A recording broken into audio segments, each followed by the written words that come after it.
தலைவர் கலைஞர் இளமையில் திருவாரூரில் நடத்திய தமிழ்நாடு மாணவர் மன்ற மாநாட்டிற்கு புரட்சி கவிஞர் பாரதிதாசன் அவர்களை அழைக்கிறார் கலைஞர். ஆனால் அந்த மாநாட்டிற்கு புரட்சி கவிஞர் வராமல் வாழ்த்து அனுப்பிவிட்டார்.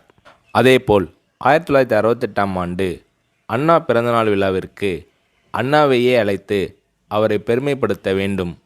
முதலமைச்சராக பொறுப்பினை ஏற்ற அண்ணாவுக்கு சிலம்பு செல்வர் மாப்போசி அவர்கள் பொன்னாடை அணிவிப்பது என்ற திட்டத்தின் அடிப்படையில் கோபாலபுரம் இளைஞர் திமுக சார்பாக தளபதி ஸ்டாலினும் மற்ற கழக நண்பர்களும் சேர்ந்து அண்ணாவை சந்தித்து கேட்கிறார்கள்.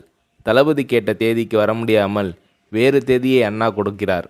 ஆனால் தளபதி தான் நினைத்த தேதியில்தான் நடத்த வேண்டும் என்று நினைத்த தேதியிலேயே உறுதியாக இருந்தார்.